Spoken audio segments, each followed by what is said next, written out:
Okay folks, I had a request from one of my viewers from Arizona. I think his name was Sean, and he wanted to know what I was using in my aircraft for photo or for my videos.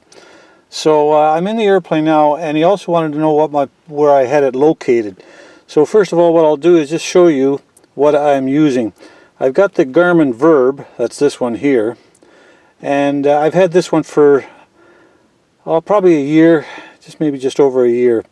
And this is their original model, I think. Now I've had problems with this one, but it had to do with the software, so it had to be updated, and when I phoned up Garmin, they updated it online for me, so it was good. The only problem I can see with this is where I have it mounted.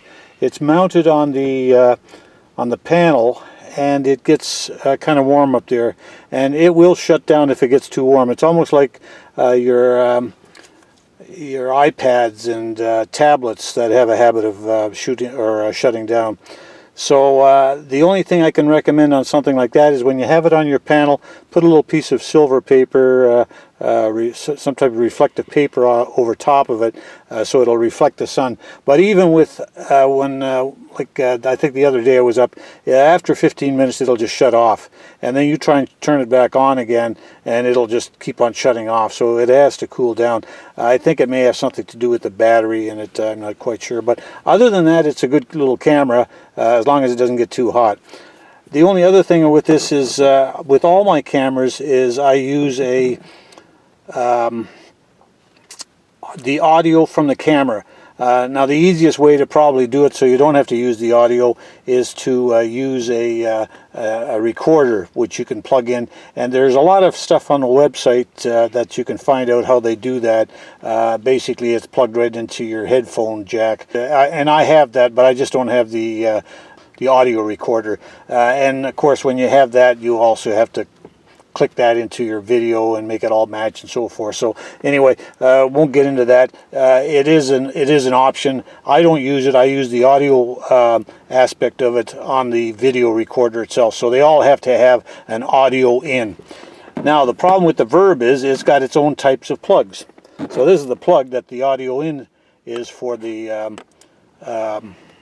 Verb. This fits in the back of the unit right in here. Okay, and then now you need an adapter, and there's all the adapters. I've got 4 of them, so I use I think it's one of these two. Yeah, this one and this one I think I use. One I think might be stereo and the other one's just mono, I'm not quite sure.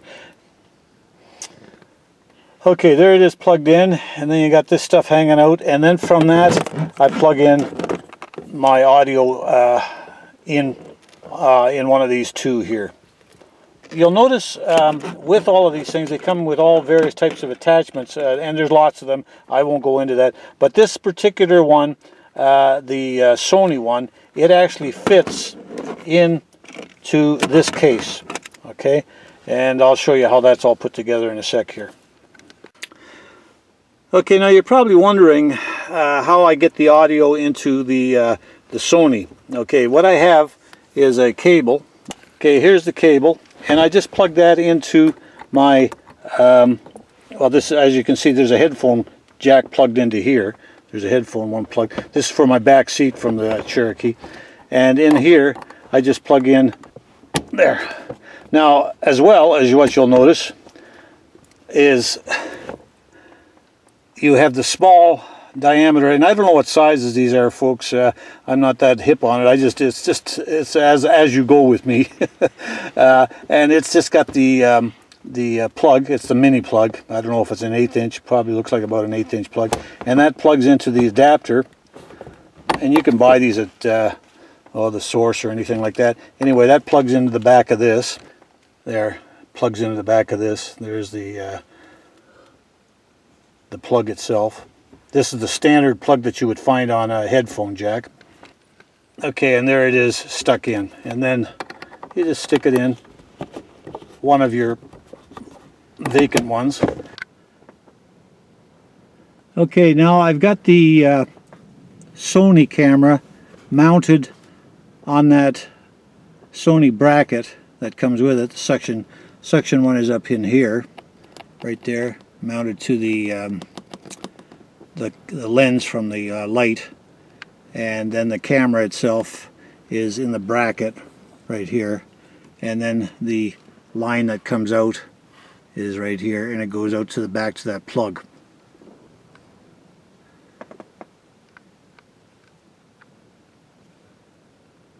Okay, now what you see here, that is the bracket from the Garmin Verb. Right beside it, that's my digital tack. Anyway, now I'm going to stick the Verb camera in there. Okay, now it's mounted on the bracket. Okay, now I've got my lead. Okay, and it just goes into the phone jack from the say the co-pilot's headset. Okay, that's where I've got it, and that goes into one of these right there. It just pops in. It's very difficult to do this when you've got one hand, the other hand's holding the camera. So that's how it is. That's how I've got it. Yeah, so Sean, if you're looking at this, now you'll know how I do it. I'm not saying it's the best. I've had good results with it, but it is a bit of a pain to actually hook it all up. I probably spend a good 15 minutes just preparing it when I go for a flight. And this particular one that I have on the ceiling out here, you have to be careful with, because the Cherokee's ceiling isn't that high, and you'll bash your head up against it every once in a while. So it's probably not the best place, but I'd rather get a camera which is totally portable that I can move around, maybe on my dash out here. And I've seen other guys on YouTube utilizing that format where they can move the camera around, or they have a very good suction cup. Now I found in the Cherokees, and I've got a suction cup, maybe it's not 100% or maybe it's not the right one, but you can actually stick them anywhere. Now, the only reason why I do have the cameras mounted as I have is sometimes I'll be going out for maybe an 8-hour trip, like 2 4-hour legs or something like that, especially when I go down to Oshkosh. The cameras, then I like to have power going to them. So I also have power connectors to these, so when they start running low on power, I can actually hook power onto that, and all that is just strictly a power plug source from a cigarette lighter, and it just charges them. So I don't have a problem with that either. Like I said, the only one I've had the problem with is the Verb, where I think they overheat. The Sony has been good. It's actually one of the better ones that I've seen so far. GoPro, you know, they're getting better and better, but the initial ones I thought were just not to my liking. I didn't like the square box-like look of it. I like this small one. I can take this anywhere in my hand and walk around with it wherever I want, and it's very hardly noticeable. It's very portable, and it does an excellent job on the videos. So anyway, there you go, guys. Hope you kind of like this rambling on that I do here with the setup, and of course you probably all know I've got a lot more videos on the YouTube under Tag Along with Chet. So take a look at them, like, subscribe. So there you are, folks, and we'll talk to you later. Bye-bye.